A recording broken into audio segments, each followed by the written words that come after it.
Master and Disciple. February 1882. It was on a Sunday in spring, a few days after Sri Ramakrishna's birthday. The 10 met him the first time.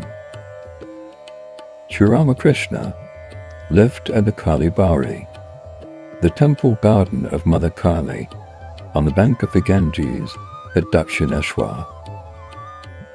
M, being at leisure on Sundays, had gone with his friend Sidhu to visit several gardens at Baranagar. As they were walking in Prasanna Banerjee's garden, Sidhu said, "There is a charming place on the bank of the Ganges where a Paramahamsa lives. Should you like to go there?"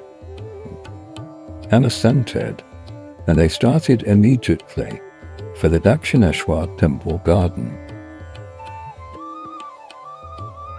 They arrived at the main gate at dusk and went straight to Sri Ramakrishna's room. And there they found him seated on a wooden couch facing the east. With a smile on his face, he was talking of God.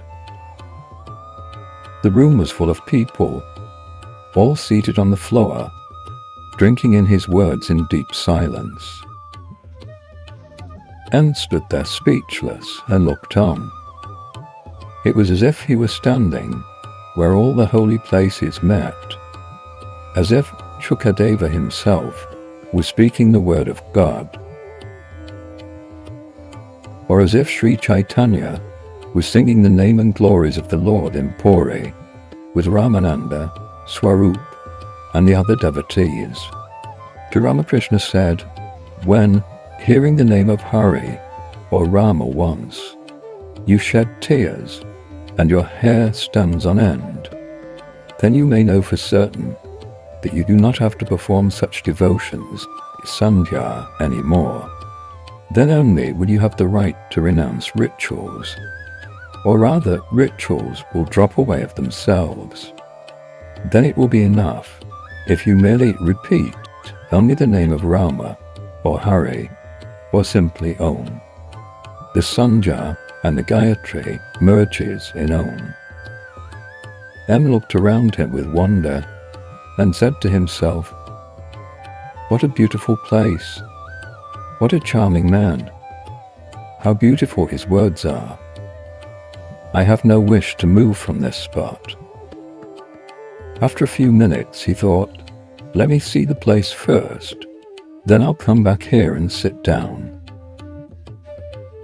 As he left the room with Sidhu, he heard the sweet music of the evening service arising in the temple from gong, bell, drum, and cymbal. He could hear music from the Nahabak too, at the south end of the garden. The sounds travelled over the Ganges, floating away and losing themselves in the distance. A soft spring wind was blowing, laden with the fragrance of flowers. The moon had just appeared. It was as if nature and man together were preparing for the evening worship.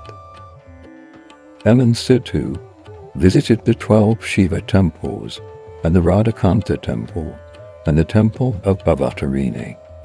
And as M watched the services before the images, his heart was filled with joy. On the way back to Sri Ramakrishna's room, the two friends talked.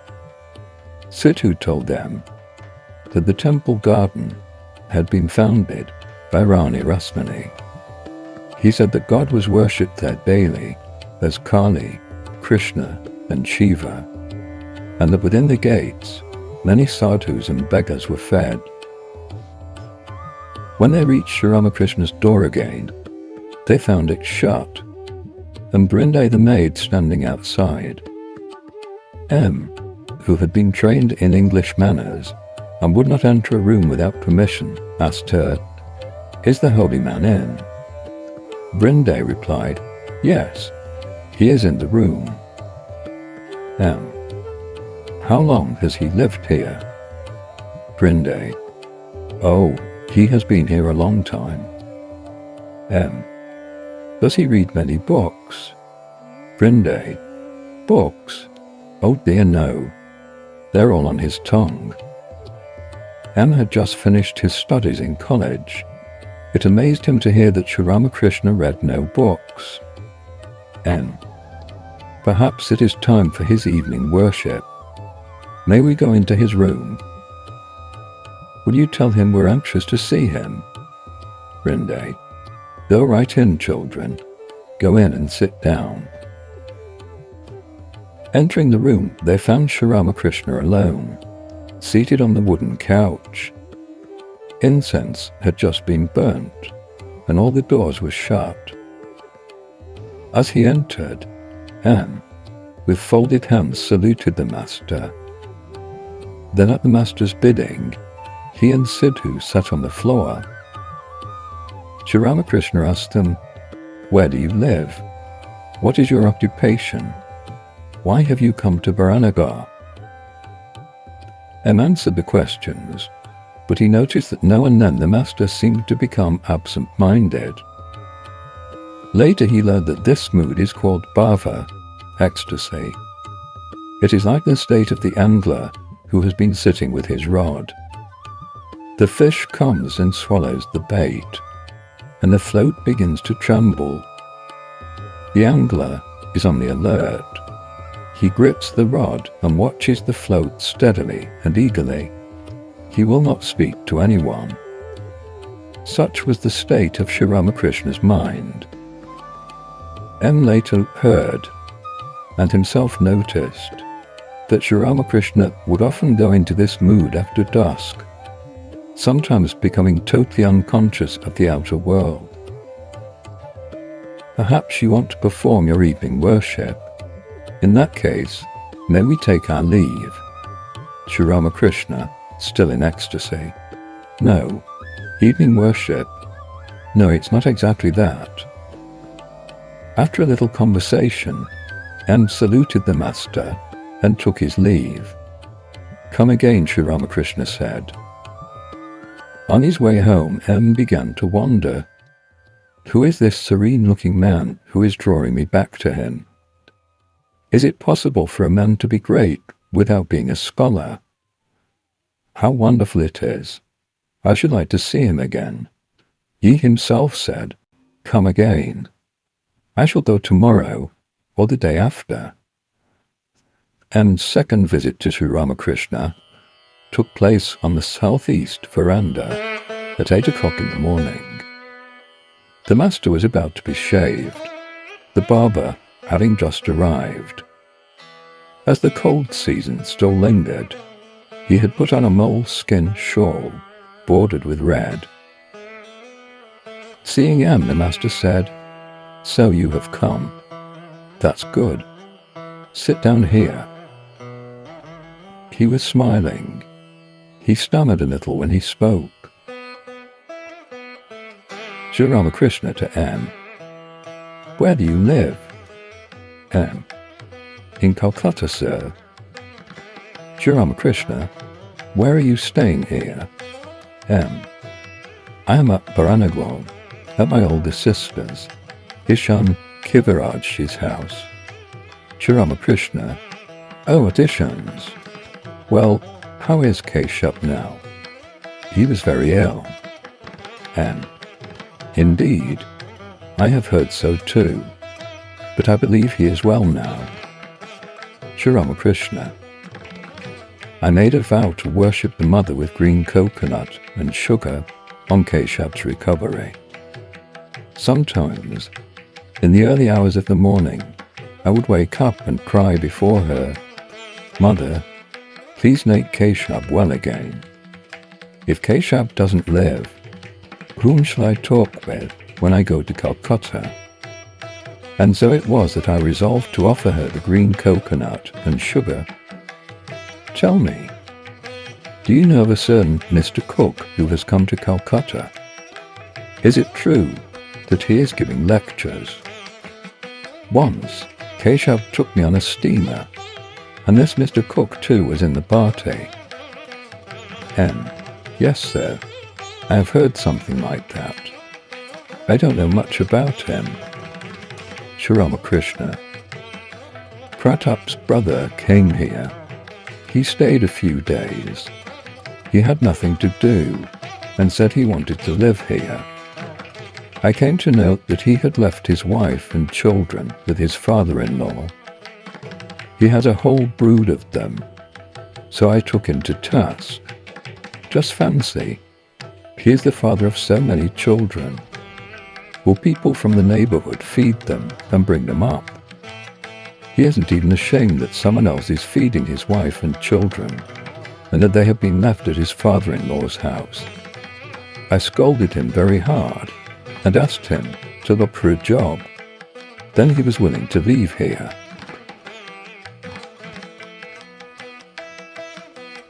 Are you married? M. Yes, sir. Sri Ramakrishna with a shudder. Oh, Ramlal, alas, he is married. Like one guilty of a terrible offence, M sat motionless, his eyes fixed on the ground. He thought, is it such a wicked thing to get married? The master continued, have you any children? M, this time, could hear the beating of his own heart. He whispered in a trembling voice, yes, sir, I have children. Very sadly, Sri Ramakrishna said, ah me, he even has children. Thus rebuked, M sat speechless. His pride had received a blow. After a few minutes, Sri Ramakrishna looked at him kindly and said affectionately, you see, you have certain good signs. I know them by looking at a person's forehead, his eyes, and so on. Tell me now, what kind of a person is your wife? Has she spiritual attributes, or is she under the power of avidya? M. She is all right, but I'm afraid she is ignorant. Master, with evident displeasure, and you are a man of knowledge. M had yet to learn the distinction between knowledge and ignorance. Up to this time, his conception had been that one got knowledge from books and schools. Later on, he gave up this false conception. He was taught that to know God is knowledge, and not to know him, ignorance.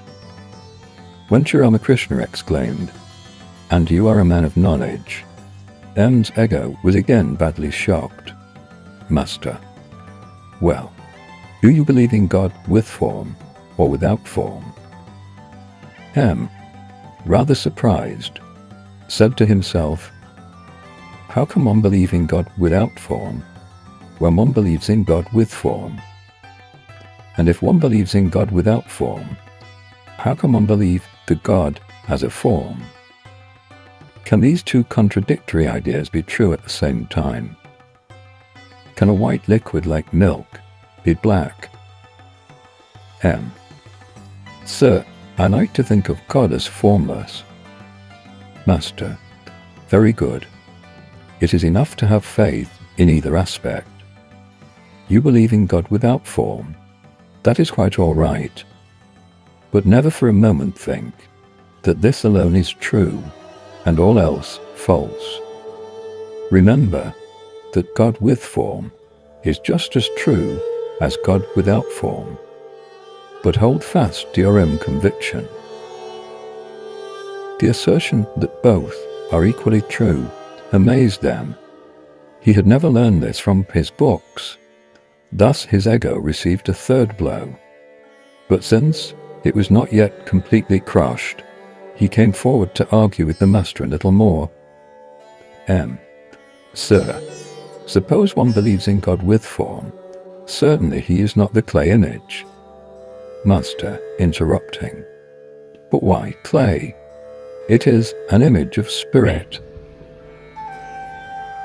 M could not quite understand the significance of this image of spirit.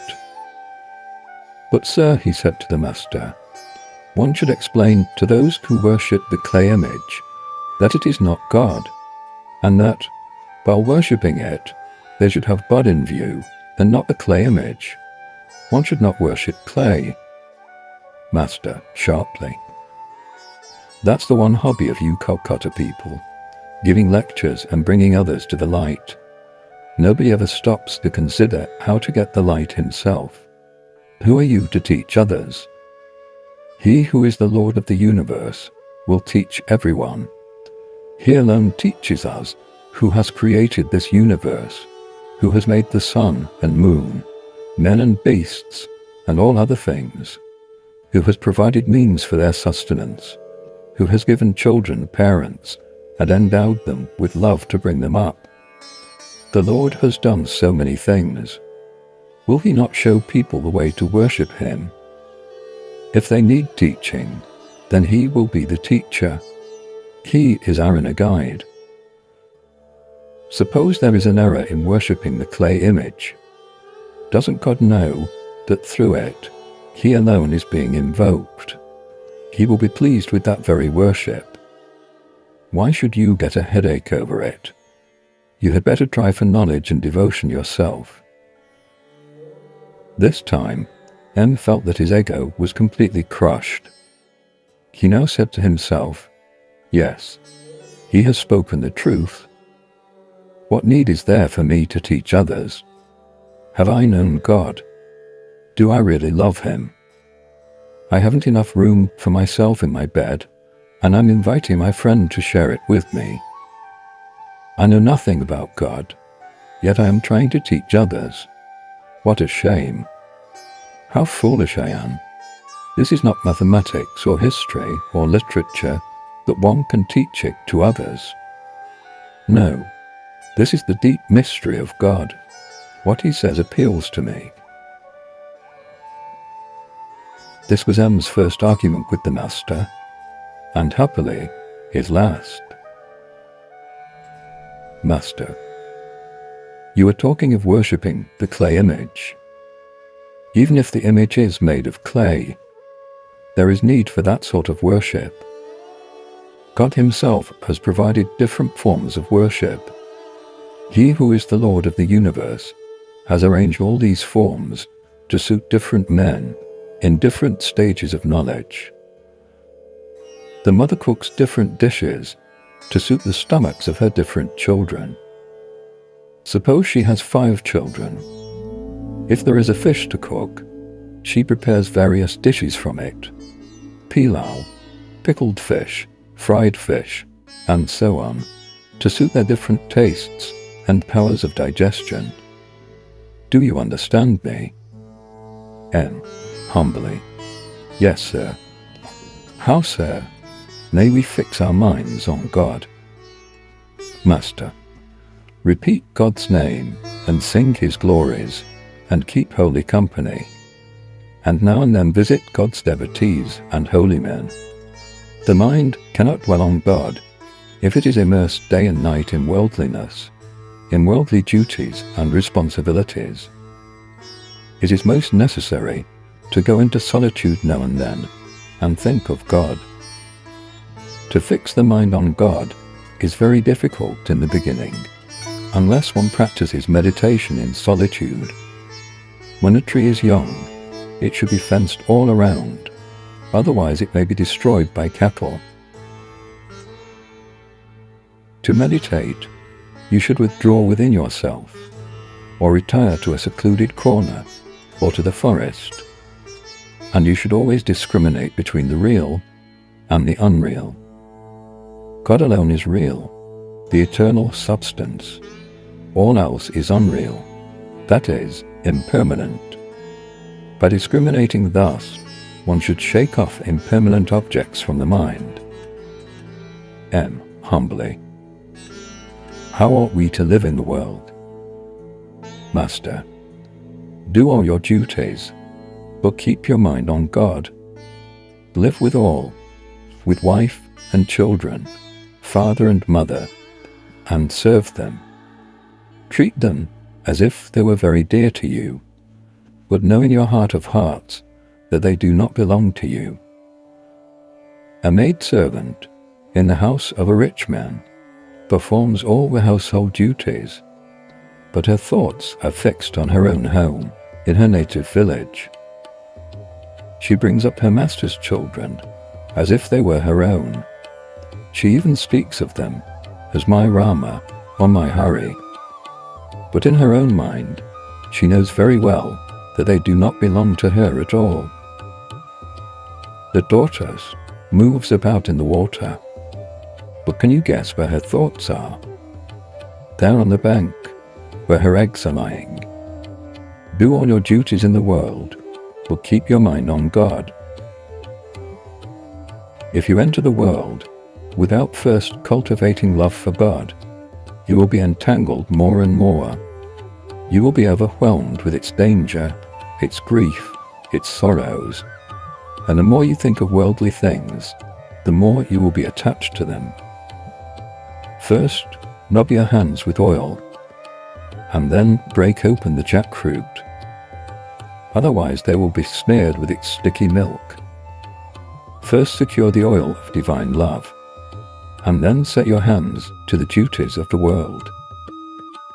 But one must go into solitude to attain this divine love. To get butter from milk, you must let it set into curd in a secluded spot. If it is too much disturbed, milk won't turn into curd. Next, you must put aside all other duties, sit in a quiet spot, and churn the curd. Only then do you get butter. Further, by meditating on God in solitude, the mind acquires knowledge, dispassion, and devotion. But the very same mind goes downward if it dwells in the world. In the world, there is only one thought, woman and gold. The world is water, and the mind, milk. If you pour milk into water, they become one. You cannot find the pure milk anymore. But turn the milk into curd, and churn it into butter. Then, when that butter is placed in water, it will float. So practice spiritual discipline in solitude, and obtain the butter of knowledge and love. Even if you keep that butter in the water of the world, the two will not mix. The butter will float. Together with this, you must practice discrimination. Woman in gold is impermanent. God is the only eternal substance. What does a man get with money? Food, clothes, and a dwelling place. Nothing more. You cannot realize God with its help. Therefore, money can never be the goal of life. That is the process of discrimination. Do you understand? M. Yes, sir. I recently read a Sanskrit play called Prabodha Chandrodaya. It deals with discrimination. Master. Yes, discrimination about objects. Consider, what is there in money or in a beautiful body? Discriminate, and you will find that even the body of a beautiful woman consists of bones, flesh, fat, and other disagreeable things. Why should a man give up God and direct his attention to such things? Why should a man forget God for their sake? M. Is it possible to see God? Master. Yes, certainly. Living in solitude now and then, repeating God's name, and singing His glories, and discriminating between the real and the unreal. These are the means to employ to see Him. M. Under what conditions does one see God? Master. Cry to the Lord with an intensely yearning heart, and you will certainly see Him. People shed a whole jugful of tears for wife and children. They swim in tears for money. But who weeps for God? Cry to Him with a real cry. The Master sang, Cry to your mother, Shama, with a real cry, O mind. And how can she hold herself from you? How can Shama stay away? How can your mother Kali hold herself away? O mind, if you are in earnest, bring her an offering of bell leaves and hibiscus flowers. Lay at her feet your offering, and with it, mingle the fragrant sandal paste of love. Continuing, he said, longing is like the rosy dawn. After the dawn, out comes the sun. Longing is followed by the vision of God. God reveals himself to a devotee who feels drawn to him by the combined force of these three attractions. The attraction of worldly possessions for the worldly man, the child's attraction for its mother, and the husband's attraction for the chaste wife. If one feels drawn to him by the combined force of these three attractions, then through it, one can attain him. The point is to love God, even as the mother loves her child, the chaste wife her husband, and the worldly man his wealth. Add together these three forces of love, these three powers of attraction, and give it all to God. Then you will certainly see him. It is necessary to pray to him with a longing heart. The kitten knows only how to call its mother, crying mew, mew. It remains satisfied wherever its mother puts it. And the mother cat puts the kitten sometimes in the kitchen, sometimes on the floor, and sometimes on the bed. When it suffers, it cries only mew, mew. That is all it knows. But as soon as the mother hears this cry, wherever she may be, she comes to the kitten. It was Sunday afternoon when M came on his third visit to the master. He had been profoundly impressed by his first two visits to this wonderful man. He had been thinking of the master constantly, and of the utterly simple way he explained the deep truths of the spiritual life. Never before had he met such a man. Sri Ramakrishna was sitting on the small couch. The room was filled with devotees who had taken advantage of the holiday to come to see the master. M had not yet become acquainted with any of them, so he took his seat in a corner. The master smiled as he talked with the devotees.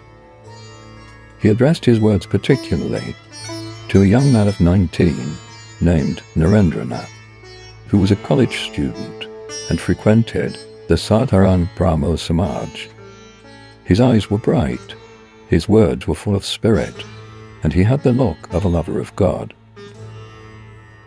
Anne guessed that the conversation was about worldly men who look down on those who aspire to spiritual things. The master was talking about the great number of such people in the world and about how to deal with them. Master, to Narendra, how do you feel about it? Worldly people say all kinds of things about the spiritually minded. But look here. When an elephant moves along the street, any number of curs and other small animals may bark and cry after it, but the elephant doesn't even look back at them. If people speak ill of you, what will you think of them? Narendra, I shall think that dogs are barking at me. Master smiling. Oh no, you mustn't go that far, my child.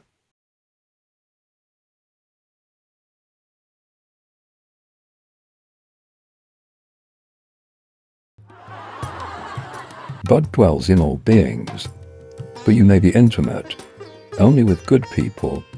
You must keep away from the evil-minded. God is even in the tiger, but you cannot embrace the tiger on that account. You may say, why run away from a tiger, which is also a manifestation of God?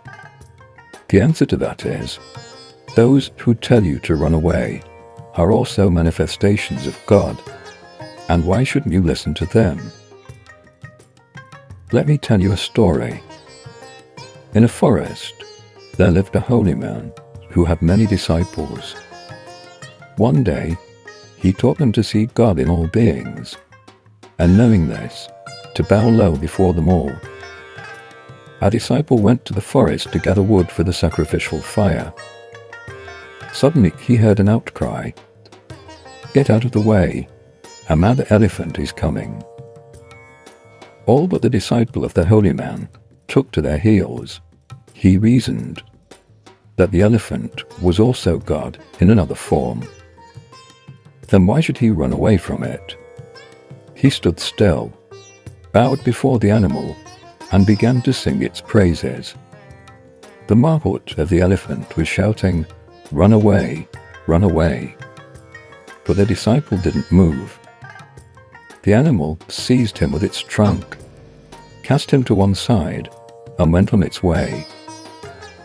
Hurt and bruised, the disciple lay unconscious on the ground. Hearing what had happened, his teacher and his brother disciples came to him and carried him to the hermitage. With the help of some medicine, he soon regained consciousness. Someone asked him, "You knew the elephant was coming. Why didn't you leave the place?" But he said, "Our teacher has told us that God himself has taken all these forms of animals as well as of men. Therefore, thinking it was only the elephant god that was coming, I didn't run away." At this, the teacher said, "Yes, my child, it is true that the elephant god was coming, but the mahout god forbade you to stay there. Since all are manifestations of God, why didn't you trust the mahout's words? You should have heeded the words of the mahout god." Laughter. It is said in the scriptures that water is a form of God, but some water is fit to be used for worship, some water for washing the face, and some only for washing plates or dirty linen. This last sort cannot be used for drinking or for a holy purpose. In like manner, God undoubtedly dwells in the hearts of all, holy and unholy, righteous and unrighteous. But a man should not have dealings with the unholy, the wicked, the impure. He must not be intimate with them. With some of them, he may exchange words, but with others he shouldn't even go that far.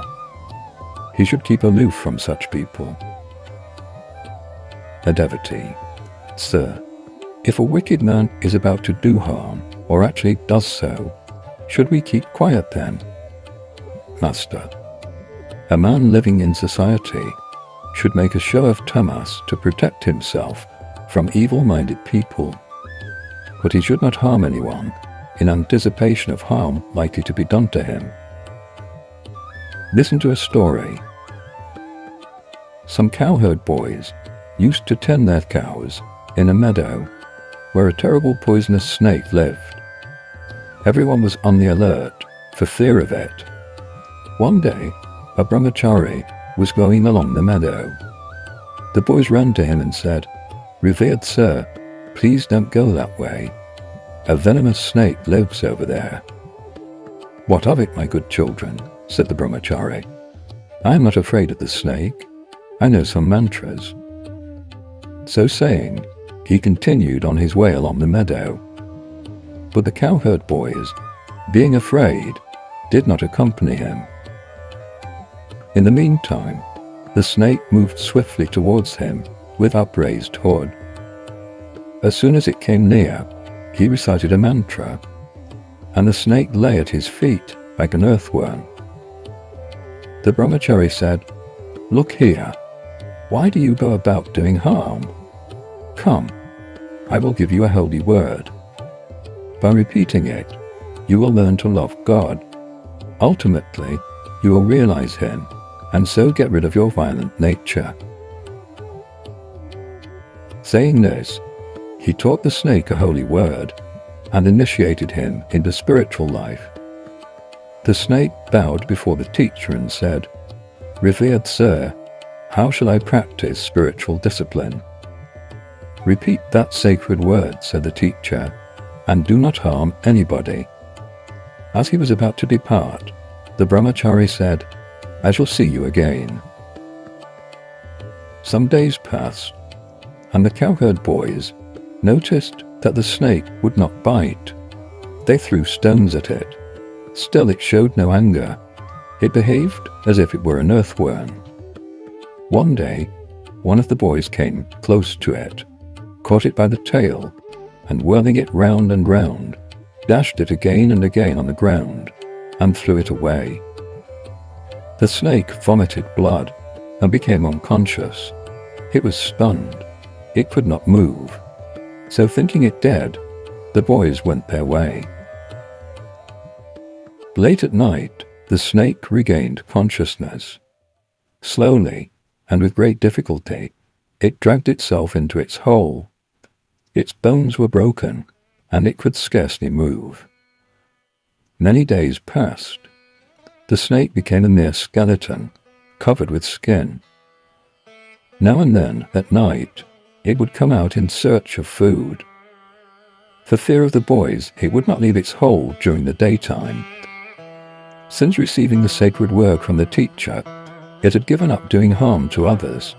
It maintained its life on dirt, leaves, or the fruit that dropped from the trees.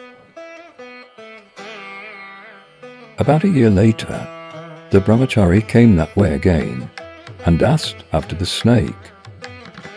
The cowherd boys told him that it was dead, but he couldn't believe them. He knew that the snake would not die before attaining the fruit of the holy word with which it had been initiated. He found his way to the place, and searching here and there, called it by the name he had given it. Hearing the teacher's voice, it came out of its hole and bowed before him with great reverence. "How are you?" asked the brahmachari. "I am well, sir," replied the snake. But the teacher asked, "Why are you so thin?" The snake replied, "Revered sir, you ordered me not to harm anybody, so I have been living only on leaves and fruit. Perhaps that has made me thinner." The snake had developed the quality of sattva. It could not be angry with anyone. It had totally forgotten that the cowherd boys had almost killed it. The brahmachari said, "It cannot be mere want of food that has reduced you to this state. There must be some other reason. Think a little." Then the snake remembered that the boys had dashed it against the ground. It said, "Yes, revered sir, now I remember. The boys one day dashed me violently against the ground. They're ignorant after all. They didn't realize what a great change had come over my mind. How could they know I wouldn't bite or harm anyone?" The brahmachari exclaimed, "What a shame. You are such a fool. You don't know how to protect yourself. I asked you not to bite, but I didn't forbid you to hiss. Why didn't you scare them by hissing? So you must hiss at wicked people. You must frighten them, lest they should do you harm, but never inject your venom into them. One must not injure others." In this creation of God, there is a variety of things: men, animals, trees, plants. Among the animals, some are good, some bad. There are ferocious animals like the tiger. Some trees bear fruit sweet as nectar, and others bear fruit that is poisonous. Likewise, among human beings, there are the good and the wicked, the holy and the unholy. There are some who are devoted to God, and others who are attached to the world. Men may be divided into 4 classes: those bound by the fetters of the world, the seekers after liberation, the liberated, and the ever-free. Among the ever-free, we may count sages like Narada. They live in the world for the good of others, to teach men spiritual truth. Those in bondage are sunk in worldliness and forgetful of God. Not even by mistake do they think of God. The seekers after liberation want to free themselves from attachment to the world. Some of them succeed, and others do not. The liberated souls, such as the sadhus and mahatmas, are not entangled in the world, in woman and gold. Their minds are free from worldliness. Besides, they always meditate on the lotus feet of God. Suppose a net has been cast into a lake to catch fish. Some fish are so clever that they are never caught in the net. They are like the everfree. But most of the fish are entangled in the net. Some of them try to free themselves from it, and they are like those who seek liberation. But not all the fish that struggle succeed. A very few do jump out of the net, making a big splash in the water. Then the fishermen shout, "Look, there goes a big one." But most of the fish caught in the net cannot escape, nor do they make any effort to get out. On the contrary, they burrow into the mud with the net in their mouths and lie there quietly thinking, "We need not fear any more. We are quite safe here." But the poor things do not know that the fishermen will drag them out with the net. These are like the men bound to the world. They are bound hand and foot, thinking that woman in gold will make them happy and give them security. They do not realize that it will lead them to annihilation. When a man thus bound to the world is about to die, his wife asks, "You are about to go, but what have you done for me?" Again, such is his attachment to the things of the world, that when he sees the lamp burning brightly, he says, "Dim the light, too much oil is being used," and he is on his deathbed. The bound souls never think of God. If they get any leisure, they indulge in idle gossip and foolish talk, or they engage in fruitless work. If you ask one of them the reason, he answers, "Oh, I cannot keep still, so I am making a hedge." When time hangs heavy on their hands, they perhaps start playing cards. There was a deep silence in the room. A devotee: "Sir, is there no help then for such a worldly person?" Master: "Certainly there is. From time to time, he should live in the company of holy men, and from time to time go into solitude to meditate on God. Furthermore, he should practice discrimination and pray to God, 'Give me faith and devotion.' Once a person has faith, he has achieved everything.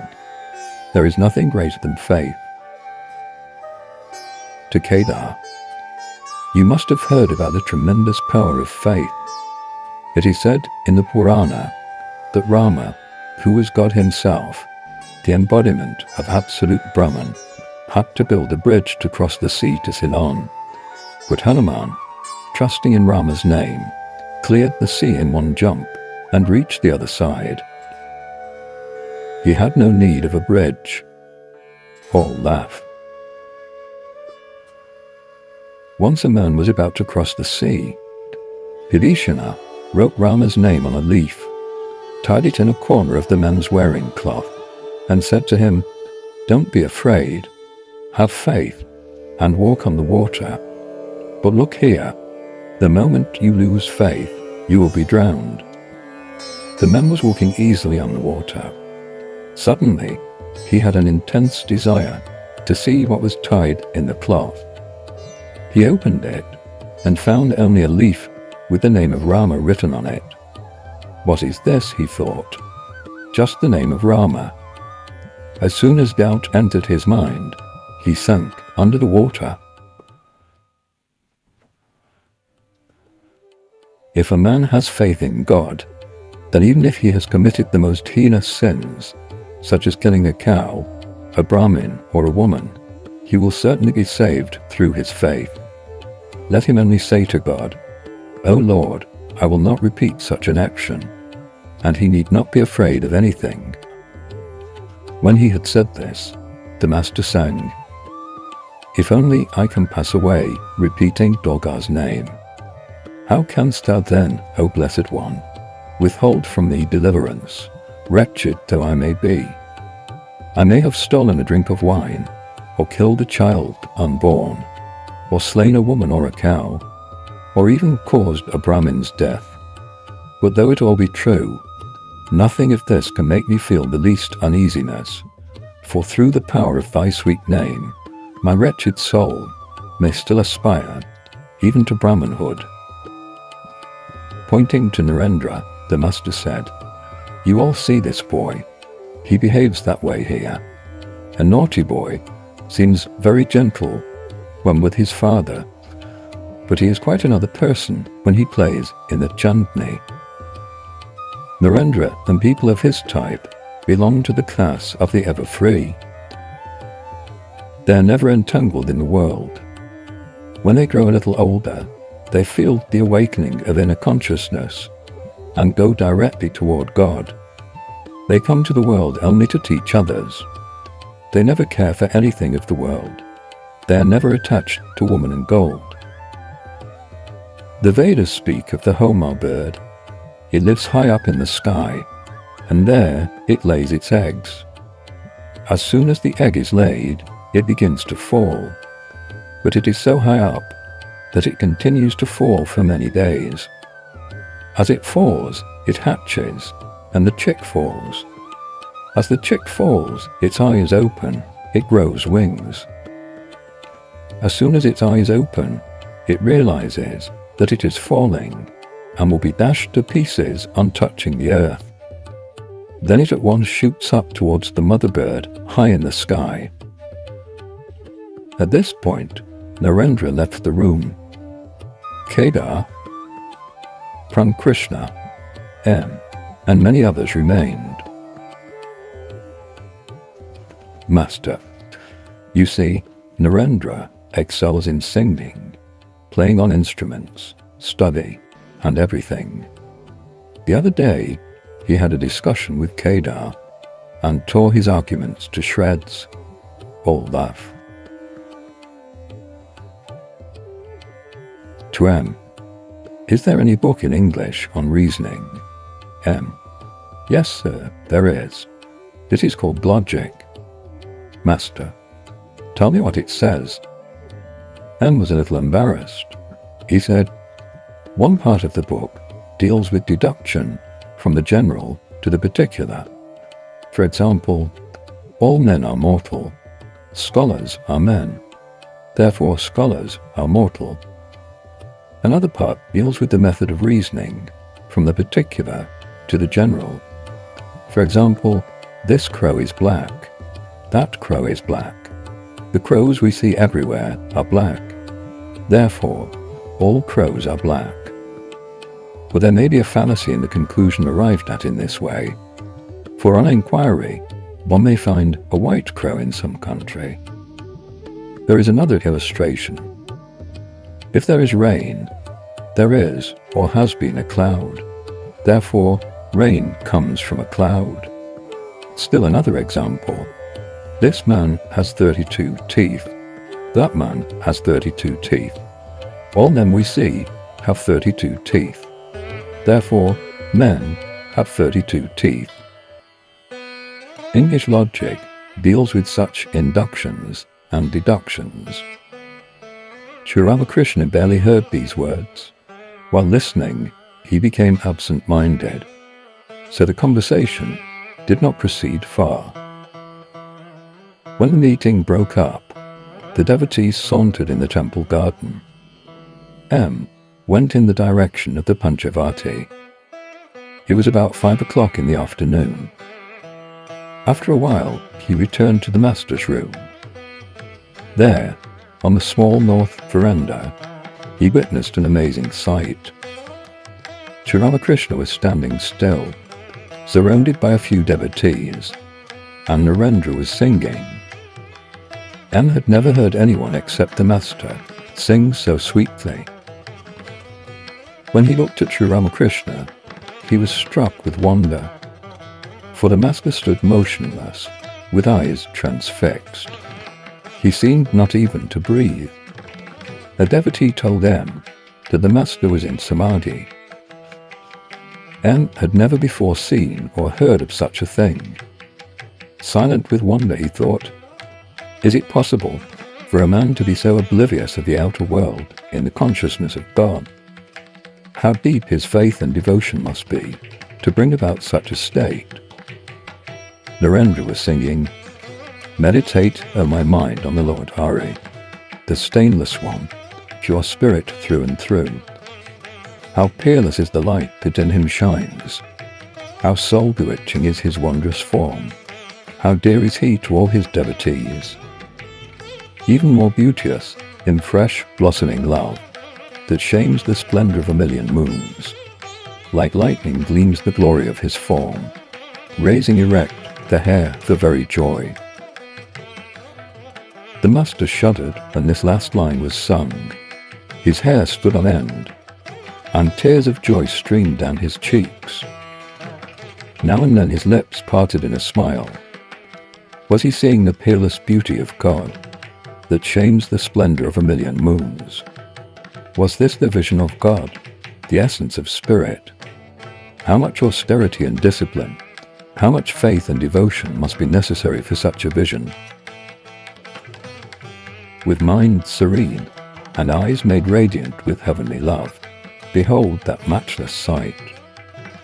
Again that bewitching smile, the body motionless as before, the eyes half shut, as if beholding a strange inner vision.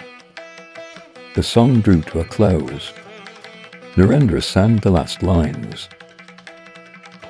Caught in the spell of his love's ecstasy, immerse yourself forevermore, O mind, in him who is pure knowledge and pure bliss. The sight of the samadhi and the divine bliss he had witnessed left an indelible impression on M's mind. He returned home deeply moved. Now and then he could hear within himself the echo of those soul-intoxicating lines. Immerse yourself forevermore, O mind, in him who is pure knowledge and pure bliss. The next day, too, was a holiday for M. He arrived at Dakshineshwar at 3 o'clock in the afternoon. Sri Ramakrishna was in his room. Narendra, Bhavana, and a few other devotees were sitting on a mat spread on the floor. They were all young men of 19 or 20. Seated on the small couch, Sri Ramakrishna was talking with them and smiling. No sooner had M entered the room than the master laughed aloud and said to the boys, "There, he has come again." They all joined in the laughter. M bowed low before him and took a seat.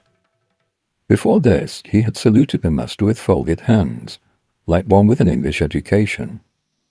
But that day, he learnt to fall down at his feet in orthodox Hindu fashion. Presently, the master explained the cause of his laughter to the devotees. He said, "A man once fed a peacock with a pill of opium at 4 o'clock in the afternoon. The next day, exactly at that time, the peacock came back. It had felt the intoxication of the drug and returned just in time to have another dose." All laugh. M thought this a very apt illustration. Even at home, he had been unable to banish the thought of Sri Ramakrishna for a moment. His mind was constantly at Dakshineshwar, and he had counted the minutes until he should go again. In the meantime, the master was having great fun with the boys, treating them as if they were his most intimate friends. Peals of side-splitting laughter filled the room, as if it were a mart of joy. The whole thing was a revelation to M. He thought, "Didn't I see him only yesterday, intoxicated with God? Wasn't he swimming then in the ocean of divine love, a sight I had never seen before? And today the same person is behaving like an ordinary man. Wasn't it he who scolded me on the first day of my coming here? Didn't he admonish me, saying, 'And you are a man of knowledge'? Wasn't it he who said to me that God with form is as true as God without form? Didn't he tell me that God alone is real and all else illusory? Wasn't it he who advised me to live in the world unattached, like a maidservant in a rich man's house?" Sri Ramakrishna was having great fun with the young devotees. Now and then he glanced at M. He noticed that M sat in silence. The master said to Ramlal, "You see, He is a little advanced in years, and therefore somewhat serious. He sits quiet, while the youngsters are making merry. Hem was then about 28 years old. The conversation drifted to Hanuman, whose picture hung on the wall in the master's room. Sri Ramakrishna said, "Just imagine Hanuman's state of mind. He didn't care for money, honor, creature comforts, or anything else. He longed only for God. When he was running away with the heavenly weapon that had been secreted in the crystal pillar, Mandodari began to tempt him with various fruits so that he might come down and drop the weapon, but he wouldn't be tricked so easily. In reply to her persuasions, he sang this song. Am I in need of fruit? I have the fruit that makes this life fruitful indeed. With the heavenly weapon that had been secreted in the crystal pillar, Mandodari began to tempt him with various fruits so that he might come down and drop the weapon, but he wouldn't be tricked so easily. In reply to her persuasions, he sang this song. Am I in need of fruit? I have the fruit that makes this life fruitful indeed. Within my heart, the tree of Rama grows, bearing salvation for its fruit. Under the wish-fulfilling tree of Rama do I sit at ease, plucking whatever fruit I will. But if you speak of fruit, no beggar I for common fruit. Behold, I go, leaving a bitter fruit for you. As Sri Ramakrishna was singing the song, he went into samadhi. Again, the half-closed eyes and motionless body that one sees in his photograph. Just a minute before, the devotees had been making merry in his company. Now all eyes were riveted on him. Thus for a second time, M saw the master in samadhi. After a long time, the master came back to ordinary consciousness. His face lighted up with a smile, and his body relaxed. His senses began to function in a normal way. He shed tears of joy as he repeated the holy name of Rama. M wondered whether this very saint was the person who a few minutes earlier had been behaving like a child of 5. The master said to Narendra and M, I should like to hear you speak and argue in English. They both laughed, but they continued to talk in their mother tongue. It was impossible for M to argue any more before the master. Thus Sri Ramakrishna insisted. They did not talk in English. At 5 o'clock in the afternoon, all the devotees except Narendra and M took their leave of the master. As M was walking in the temple garden, he suddenly came upon the master talking to Narendra on the bank of the goose pond. Sri Ramakrishna said to Narendra, Look here, come a little more often. You are a newcomer. On first acquaintance, people visit each other quite often, as is the case with a lover and his sweetheart. Narendra and M laugh. So please come, won't you? Narendra, a member of the Brahmo Samaj, was very particular about his promises. He said with a smile, Yes, sir, I shall try. As they were returning to the master's room, Sri Ramakrishna said to M, When peasants go to market to buy bullocks for their ploughs, they can easily tell the good from the bad by touching their tails. On being touched there, some meekly lie down on the ground. The peasants recognize that these are without mettle, and so reject them. They select only those bullocks that frisk about and show spirit when their tails are touched. Narendra is like a bullock of this latter class. He is full of spirit within. The master smiled as he said this, and continued, There are some people who have no grit whatever. They are like flattened rice soaked in milk, soft and mushy, no inner strength. It was dusk. The master was meditating on God. He said to M, Go and talk to Narendra. Then tell me what you think of him. Evening worship was over in the temples. M met Narendra on the bank of the Ganges, and they began to converse.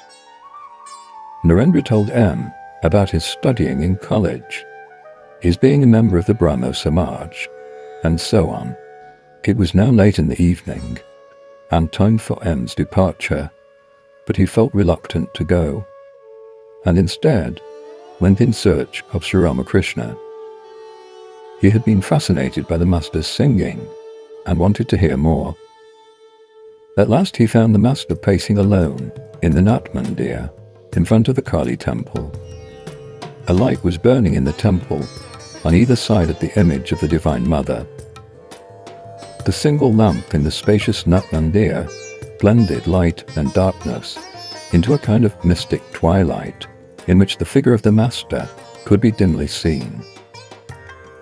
M had been enchanted by the master's sweet music. With some hesitation, he asked him whether there would be any more singing that evening. "No, not tonight," said Sri Ramakrishna, after a little reflection.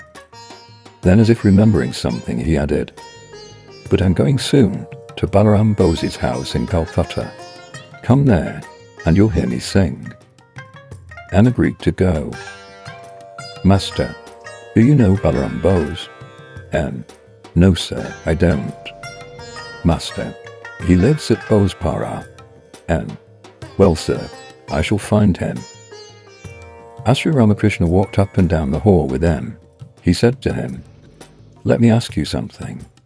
What do you think of me?" M remained silent. Again Sri Ramakrishna asked, "What do you think of me?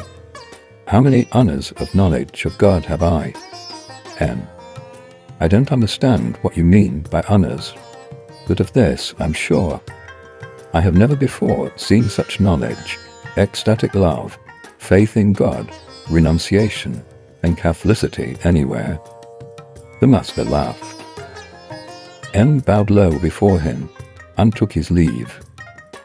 He had gone as far as the main gate of the temple, when suddenly he remembered something and came back to Sri Ramakrishna, who was still in the Nat Mandir.